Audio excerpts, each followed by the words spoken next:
Policia në Spanjë vazhdon kërkimet për të dyshuar të tjerë për sulmin vdekjeprurës në Barcelonë.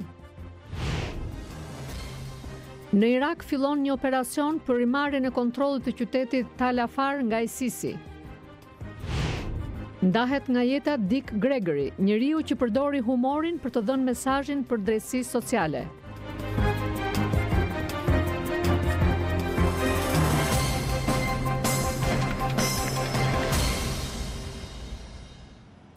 Mirëmbrëma dhe mirë se vini në programin e Zërit Amerikës Ditari, unë jam Laura Konda. Në këtë emision mund të ndiqni 2 kronika nga rajoni me temën e turizmit. Do të flasim për emocionet që kanë pushtuar shumë Amerikanë. Për herë të parë në thuajse një shekull, ata do të shohin nesër një eklips të plot të diellit. Do t'ju njohim me një pikturë në restaurime sipër që bart një histori të dhimbshme. Ka fiksuar momentin e vrasjes së Abraham Lincolnit. Dhe qëndroni me ne deri në fund të këtij emisioni për të parë rubrikën kulturore të së dielës.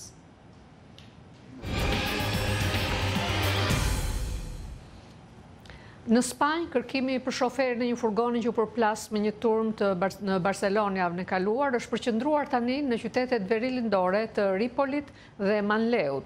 Policia ngriti disa posbllogje rrugore duke shpresuar për të kapur Younes Abu Yakub, që dyshohet si autori i sulmit vdekjeprurës të së njëjtës. Përveç këtij po kryen kërkime edhe për 2 të dyshuar të tjerë, përfshirë një imam të quajtur Abdel Baki El Sati. Policia tashmë ka 4 persona në paraburgim që besohet se kanë lidhje me sulmet. Banorë të Barcelonës dhe të huaj u mblodhën sot në qendër të qytetit për homazhe për 13 njerëzit që u vranë dhe ata që u plagosën. Mbreti Filipe VI i Spanjës dhe mbretresha Leticia bën një vizitë në vendin e sulmit në La Rambla, ku vendosën një kuror dhe qërinj në kujtim të viktimave. Së bashku me kryeministrin Mariano Rajoy, ata morën pjesë edhe në një meshë në Bazilikën Sagrada Familia. Iraku filloi sot një operacion ushtarak për rimarrjen e kontrollit të qytetit Tal Afar nga militantët e Shtetit Islamik. Zyrtar irakian dhe amerikan thonë se në Tal Afar janë fshehur rreth 2000 luftëtar të ISIS-it. Pas shirimit të Mosulit në muajin korrik, ky qytet është njëri prej të fundit që kanë mbetur nën kontrollin e ISIS-it. Ndryshe nga betejë për Mosulin me shumicën e popullsisë të sektit suni, në Tal Afar, milicia shiite pritet të luajë një rol të rëndësishëm në luftën për marrjen e qytetit me shumicën e banorëve shiit. Forcat e koalicionit e patën shtuar sulme terrore në qytet para sulmit toksor, duke i detyruar mijëra civil të largoheshin. Rreth 40.000 njerëz dolën dje në rrugët e Bostonit në shtetin Massachusetts për të protestuar kundër një tubimi të lirisë së fjalës, ku ligjëruan persona me pikpamje konservatore.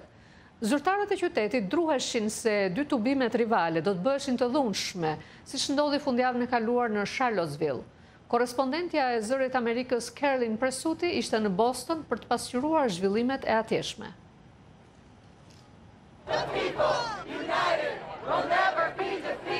Në Boston u zhvilluan dje paralelisht 2 tubime rivale.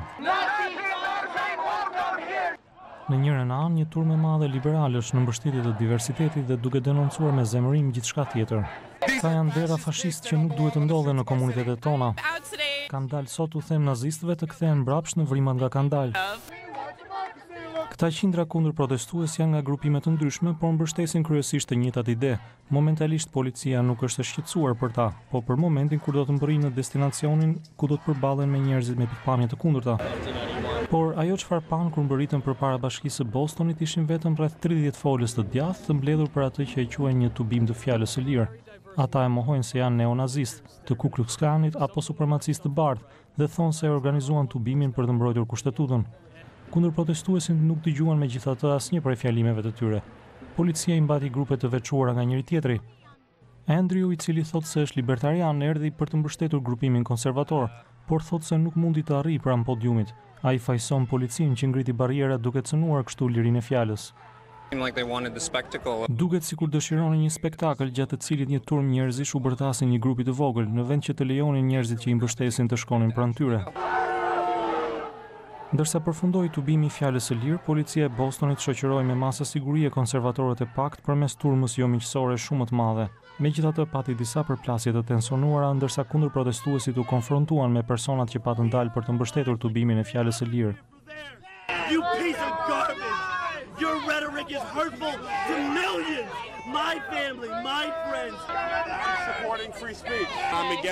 Jam kundër qeverisë që u mundua ta mbyll këtë tubim, nuk kam asnjë pikpamje ideologjike. Ndërsa turma u shpërnda, dikush ngre pyetjen nëse u arrit diçka. Kjo ishte e mrekullueshme, por e dim se ka shumë më tepër racizëm sistematik që nuk zhbëhet dot nëpërmjet vetëm marshimit. Por dita nuk ishte mbaruar ende. Konfrontimet vazhduan që nga parku dhe deri në rrugët përreth. Mbrëmja përfundoi me 10 arrestime dhe me policinë të veshur me pajisje mbrojtëse. Vendi vazhdon të jetë i trazuar dhe i përçar.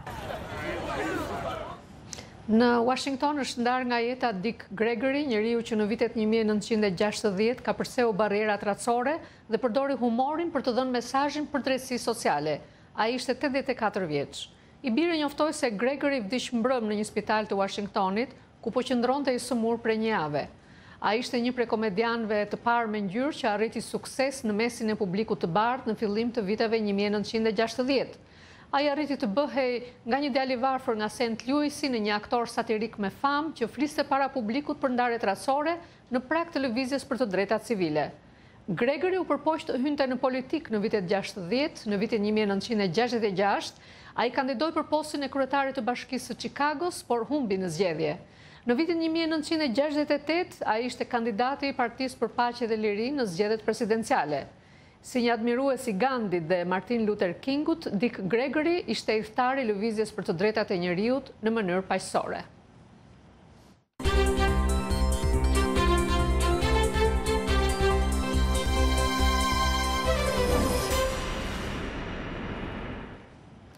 Një seri investimesh në Korçë dhe përgatitja e paketave turistike kanë shtuar turizmin kulturor dhe natyror në këtë rajon të Shqipërisë. Korespondenti ynë Raimond Kola na njeh më hollësisht me këtë temë. Zona juglindore e Shqipërisë është kthyer kohët e fundit në një qendër nxitse të formave të ndryshme të turizmit. Kryetari i Bashkisë së Korçës, sot Iraq Filo, thot për Zërin e Amerikës se investimet nga një anë dhe paketat turistike nga ana tjetër po e mbështesin këtë zhvillim. Ne jemi duke punuar në dy drejtime. Edhe në drejtim të investimeve, në projekte të ndryshme infrastrukturore, edhe në drejtim të krijimit të paketave të ndryshme të eventeve dhe të aktiviteteve, cilat synojnë të sjellin sa më tepër vizitorë në qytetin e Korçës dhe në fshatrat rreth tij. Zoti Filo thot më tej se restaurimi i pazarit të vjetër të Korçës dhe rihetëzimi i tij kanë rritur mundësinë e zhvillimit të shërbimeve tradicionale. Shumë i rëndësishëm ka qenë qytetin e Korçës edhe investimi në pazarin e vjetër të tij, i cili është nështruar restaurimit të plot, fal një mbështetje prej rreth $5 milion nga qeveria shqiptare dhe Fondacioni Shqiptaro-Amerikan për zhvillim. Ky pazar është restauruar pothuaj gjithi, jemi në fazat e fundit të mbylljes të restaurimit godinave dhe është kthyer ashtu siç ne kemi pasur vizionin ton për këtë pazar në një qendër shumë të rëndësishme të aktiviteteve ekonomike me fokus turizmin. Kryetari i Bashkisë së Korçës përmend gjithashtu edhe organizimin e disa ngjarjeve të veçanta, të cilat nxisin vizitorët të vinë në Korçë në stin të ndryshme të vitit. Edhe këtë vit patëm një shembull konkret të rivitalizimit të këtij pazari, ku Festa e Birës, një prej eventeve më të mëdha të organizuara nga Bashkia e Korçës, u organizua për herë të dytë këtë vit në dy vende, në vendin kryesor pranë stadiumit, po dhe në ambientet e pazarit të vjetër të Korçës. Ndërkohë zoti Filo thotë se është optimist dhe për pasurimin e ofertës turistike, sidomos në drejtim të shtrirjes jo vetëm në qytet, por dhe në fshatra turistik përreth Korçës. Shumë investime në formë vilash apo hotelesh dhe bujtinash po ngrihen në disa zona si në Voskopoj, Boboshtic, Vidhkuq, Dar dhe Presp. Mirela Balli, një sipërmarrëse në sektorin e turizmit, thotë se kompleksi turistik Dar dhe Hotel mbështetet pikërisht tek tradita e zonës për të tërhequr vizitorët dhe në një investim që plotëson të gjitha kërkesat e tyre. Ne jemi shumë optimist për shtimin e turizmit, sepse Darda ka vlera të mëdha turistike. Dhe në ambicjet tona ekziston gjithmonë projekti, ideja për të sjellë sa më shumë vizitorë. Kuptohet, nuk është shumë e lehtë që gjithçka të bëhet nga individi ose nga biznesi, me mbështetjen e bashkisë, me mbështetjen e qeverisë e cila ka projekte shumë ambicioze për zhvillimin e turizmit, ne shpresojmë që këtu do të kemi një numër në rritje të vizitorëve shqiptar dhe të huaj. Ndërkohë, ndërsa turizmi gjen më shumë interesi nga sipërmarrja dhe autoritetet vendore, specialistët vlerësojnë se duhet ruajtur pasëria natyrore e rajonit. Pedagogu i Fakultetit Bujqësor në Korçë, Robert Damo, thotë se sidomos mbrojtja e pasurisë pyjore nga prerjet e paligjshme është mjaft e rëndësishme edhe për ardhmërinë e turizmit. Menaxhimi mjedisor ka qenë dhe mbetet një nga pikat e dobta. Unë desha të përmendja në këtë drejtim si fakt dëmtimin e vazhdueshëm të pyjeve rreth rrotull fshatit Dardh. Dhe në këtë aspekt, pavarësisht përpjekjeve që kanë bërë dardharët për të mbrojtur pyjet, nuk është arritur, sepse vazhdimisht ka ndërhyrje dhe prerje të paligjshme. Korça njihet për pasuritë e saj kulturore dhe natyrore dhe zhvillimi i turizmit do të përmirësonte ekonominë e mjaft zonave që janë prekur ndjeshëm nga emigracioni gjatë viteve të fundit. Për Zërin e Amerikës nga Korça, Raymond Kola. Në Bregdetin e Ulqinit, kësaj vere ka patur një rritje të numrit të pushuesve. Ndërtimi i rrugës së Kombit ka ndihmuar për këtë, por zyrtarët mendojnë se pika kufitare mes malit të Zi dhe Shqipërisë në Sukubin Muriqan duhet të zgjerohet me qëllim që të përballohet fluksi i madh i njerëzve dhe automjeteve. Korrespondenti ynë Ali Sala njofton. Bregdeti i Ulqinit dhe kësaj vere ishte më i preferuar për turistët nga rajoni. Sezoni shënon një rritje të duhshme të pushuesve duke kontribuar kështu në rritjen ekonomike dhe sociale të kësaj komune. Drejtori i organizatës turistike të Ulqinit Fuat Haxhibeti vlerëson se shumë të suksesshme mbarvajtjen e kësaj sezone. Ka qenë një sezon i mirë për arsye sepse kemi pas një sezon shumë më gjatë se sa periudhat e mëhershme, fal edhe motit i cili ka qenë sepse kemi temperatura shumë të larta dhe kështu që mund të themi se ata të cilët nuk kanë planifikuar ndoshta me shku në pushim, kanë ardhur pushim këtë verë. Kemi numri më i madh i turistëve mbas paraqitjeve kemi domethënë nga Bosnia e Hercegovina, Serbia, Kosova edhe pjesa e Maqedonisë, sa i përket regionit, kurse nga Evropa perëndimore domethënë kemi turistë nga Gjermania, Polonia dhe kjo pjesa e Evropës qendrore. Edhe në hotelet e plazhet e mëdha të Adës shënohet një rritje të bujtjeve që tregon për numrin e shtuar të pushuesve në Bregdetin e Ulqinit. Që është në fillim të majit i kemi hapur dyert e hoteleve tonë, si këtu në plazh madh ashtu edhe në Adë, dhe mund të them që jemi të kënaqur deri tani me rrjedhën e këtij sezoni turistik. Për momentin ne kemi 10% më tepër se sa vitin e kaluar, dhe ky trend ka qenë gjithë këtë ditë që kemi pas nesh. Pas ndërtimit të rrugës së Kombit dhe pikës kufitare midis malit të Zi dhe Shqipërisë, ka bërë që për shumë pushues të rajonit Bregdeti i Ulqinit të mbetet vendi më i pëlqyer për pushime. Shefi i pikës së përbashkët kufitare Sukubin Muriqan, Svetislav Filipović, tregon për fluksin e shtuar në këtë pikë kufitare. Granični prijelaz Sukob je inače prepoznat kao mjesto veće frekvencije putnika i vozila kao i... Zoti Filipović thot se pika kufitare në Sukobin është njohur si një vend me fluks të madh të njerëzve dhe automjeteve. Edhe si vjet kemi një lëvizje të shtuar që kalon 20% në krahasim me vitin e kaluar. Zoti Filipović mendon se kjo pikë kufitare duhet të zgjerohet dhe të modernizohet me qëllim që të përballohet më mirë ky fluks. Bregdeti i Ulqinit është i njohur për plazhet më të mirë dhe më cilësore në Maltëzi dhe rajon. Disa plazhe të Ulqinit janë certifikuar me çmimin Flamuri i Kaltërt, duke u renditur në listën botërore të plazheve të pastra. Për Zërin e Amerikës nga Ulqini, Ali Salej.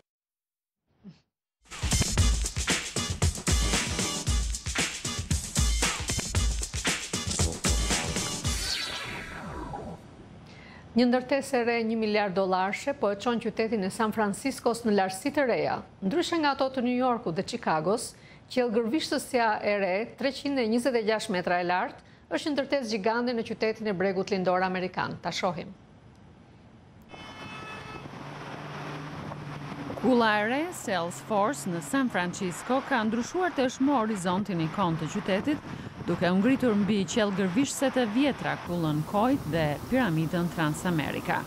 Më shumë se 60 kate mbi tokë, punëtorët e ndërtimit ngjisin shkallët provizore dhe kalojnë mbi skelat e ngushta të çelikut për të bërë rregullimet e fundit në ndërtesën më të lartë të San Franciscos, 326 metra të lartë.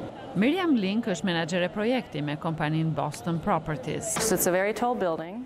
Është një ndërtesë shumë e lartë, është një ndërtesë ikon. Edhe banorët në San Francisco ndajnë të njëjtin mendim. Ajo do të jetë ndërtesa më e rëndësishme në qytet. Sol Ramirez udhton nga San Pablo më shumë se një orë në ditë për të shkuar në punën e tij në një restoran në San Francisco, pasi që raja e lartë e detyroi atë të largohej nga qyteti. Ai thotë se nuk mund të mos e dallosh këtë ndërtesë të rëndësishme në qytet. Është shumë e dallueshme. Çdo herë që hyn në qytet nga ura e gjirit, e dallon që nga larg. Kompania gjigante e teknologjisë Salesforce bleu të drejtën e emrit për ndërtesën me 61 kate të ngritur me çelik dhe beton, duke shtuar shqetësimet se ekonomia e kësaj industrie po shtrihet në mbar qytetin. Kulla Salesforce është tani 60 metra më e lartë nga piramida Transamerika, që ishte dikur ndërtesa më e lartë në San Francisco. Shumë njerëz mendojnë se karakteristikat kryesore të qytetit janë kodrat, uji dhe qielli blu. Pra arkitektura me ndërtesa të larta për ta duhet të jetë në New York, në Chicago ose në qytete si këto. San Francisco ende ka kufizime të repta të ndërtimit, por kulla Salesforce është pjesë e planit të distriktit për të ngritur një qendër të re. Salesforce do të zërë më shumë se gjysmën e sipërfaqes së ndërtesës, ndërsa kompanitë e konsulencës dhe investimeve do të marrin me qira pjesën e mbetur. Kulla Salesforce dhe ajo Wilshire Grand Center në Los Angeles konkurrojnë për titullin ndërtesa më e lartë në perëndim të Chicagos, që përsaktohet nga Këshilli për ndërtesat e larta. Ndërtesa 335 metra në Los Angeles duhet të jetë fituesja, por disa argumentojnë se arku i saj dekorativ prej 50 metrash nuk duhet llogaritet. Maja e kullës Salesforce ka sjell polemika, me 9 kate të lëna në dispozicion si telajo për artistin Jim Campbell, për të shfaqur imazhe me rezolucion të ulët të marra gjatë ditës me kamerat e tij të vendosura përreth qytetit. Një pikturë që po restaurohet ka fiksuar momentin e vrasjes së presidentit amerikan Abraham Lincoln në vitin 1865. Ajo është zbuluar së fundmi në Ford Theater në Washington, vendi ku qëllua dhe u vra presidenti 16 i Amerikës. Është e vetmja pikturë e një dëshmitari që përshkruan tmerrin e asaj nate famkeqe, vrasjen e presidentit Lincoln.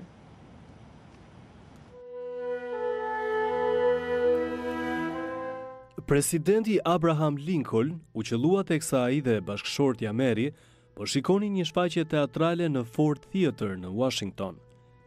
Teksa vrasësi i tij John Wilkes Booth Aratisej, presidentin e plagosur e çua në pensionin Patterson në anën tjetër të rrugës ku edhe ndroi jetë mëngjesin tjetër. Kaosi i asaj mbrëmjeje është përjetësuar në një pikturë pronë e shërbimit kombëtar të parqeve amerikane.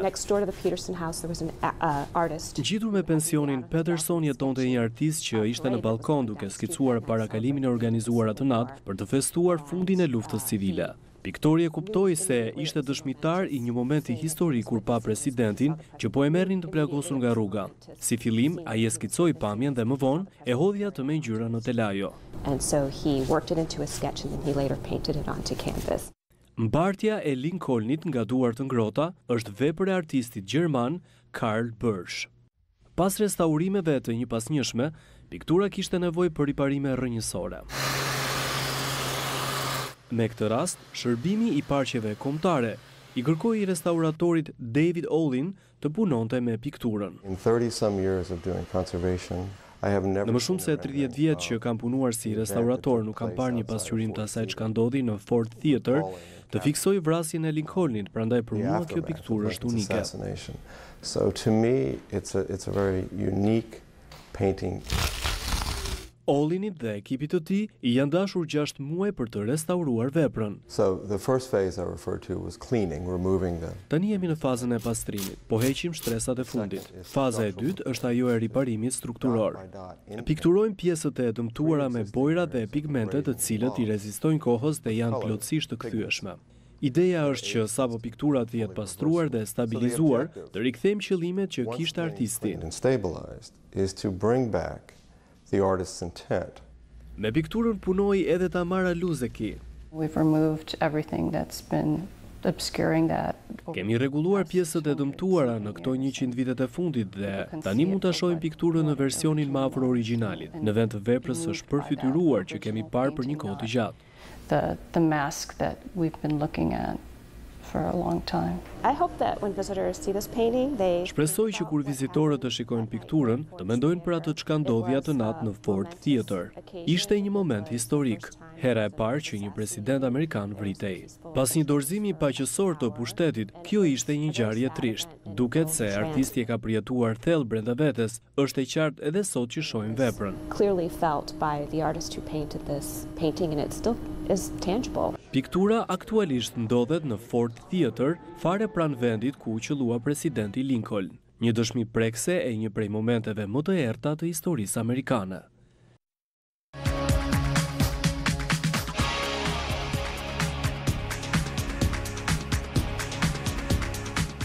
Nesër për herë të parë në 99 vjet, të gjithë Shtetet e Bashkuara do të përjetojnë një eklips të plotë të diellit, prandaj emocionet kanë përfshirë të gjithë vendin. Ekspertët i këshillojnë njerëzit të përdorin lente mbrojtëse të posaçme për të parë eklipsin, por siç do të mësojmë në materialin në vazhdim, gjetja e tyre po bëhet e vështirë.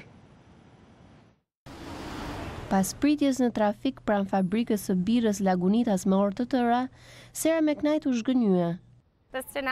Nuk na shkoi hiç mirë sot. Ajo kishte udhëtuar mbi 160 kilometra jo për birë, por për diçka që është bërë pamundur për t'u gjetur kudo në shtetet e rajonit Midwest të Shteteve të Bashkuara. Lente mbrojtëse, posaçërisht për të parë eklipsin e plotë të diellit më 21 gusht. Sapo arritëm ata po thonin se nuk ishte më lente. They were gone. Totally out.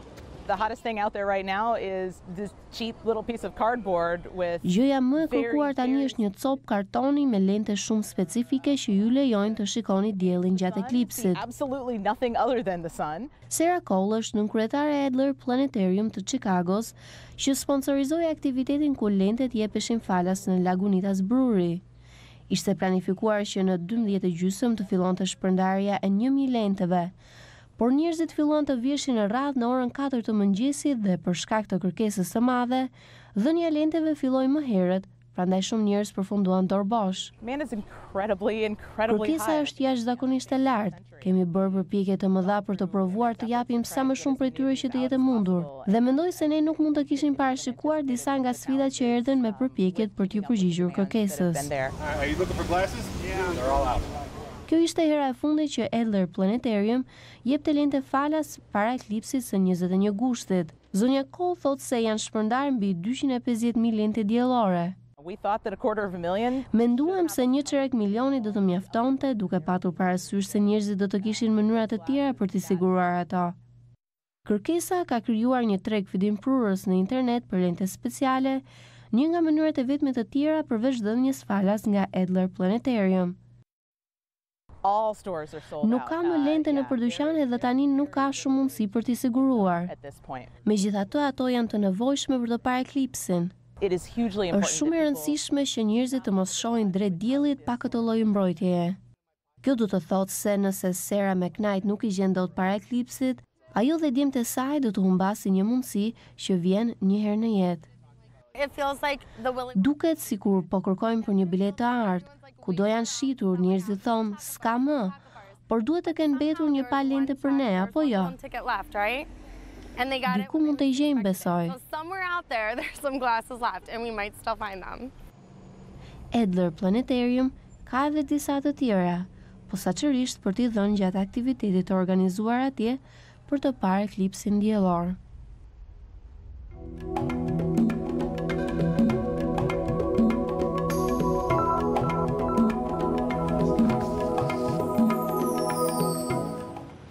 Rekrutim për xhihad është një ekspoze norvegjeze e praktikave që përdorin xhihadistët ekstremistë për të rekrutuar të rinj që të luftojnë në radhët e ISIS-it.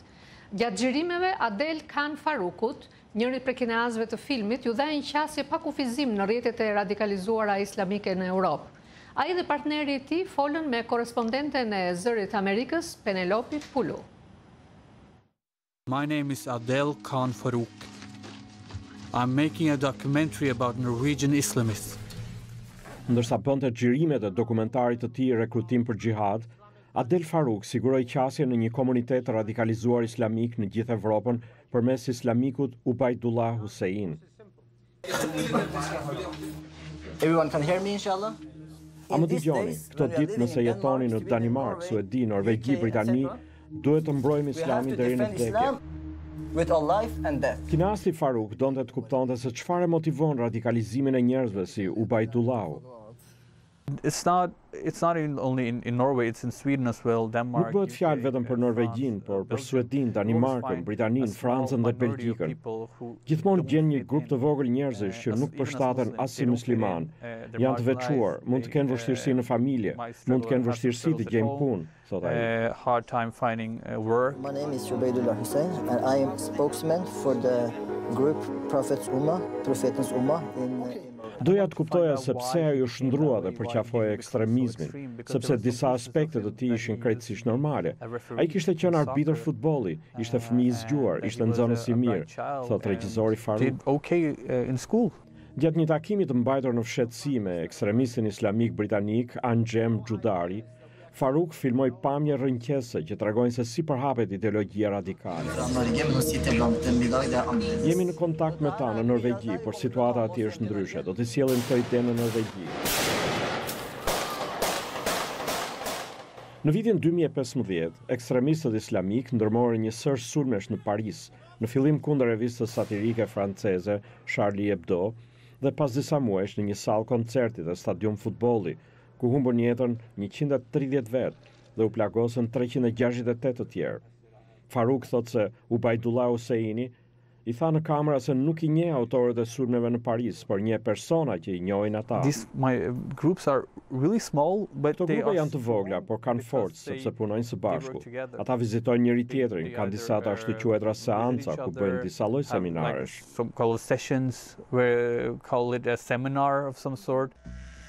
Rekrutimi I një të riu norvegjez nga Ubaidullahu tërhoqi vëmendjen e policisë. Ai u arrestua dhe policia norvegjeze konfiskoi xhirimet e Farukut dhe Rolfsenit si provë. Betejë e kinazëve për liri shtypi u kthye në një histori të veçantë. Ulrik Rolfsen dhe Adel Faruk e çuan çështjen e tyre deri në gjykatën e lartë të Norvegjisë dhe fituan. The key issue is that for any democracy është me rëndësi etike që gazetarët dhe mediat jenë të ndarë nga autoritetet. And media are separated from authorities. My power is to Forca ime është të tregoj histori dhe të ekspozoj ato që ndodhi në shoqëri, të edukoj publikun dhe mendoj se është e rëndësishme që të mos ndërhyjmë në misionet e njëri tjetrit. And I think it's important that we don't step on each other's toes. Pyetjes nëse një dokumentar I tillë ushqen frikë dhe mosbesim kundër muslimanëve, Faruk I përgjigje duke thënë se ai donte të tregonte se si këto celula funksionojnë në periferi të shoqërisë. That was very important to both me and Ulrik. Kishte shumë rëndësi për mua dhe Ulrikun, sepse shumica e muslimanëve nuk janë si këta persona, janë njerëz normal. Aretha Franklin, ikona amerikane e muzikës soul dhe pop, tha se do të dalë në pension dhe do të shkojë të jetojë në qytetin e saj të lindjes, Detroit.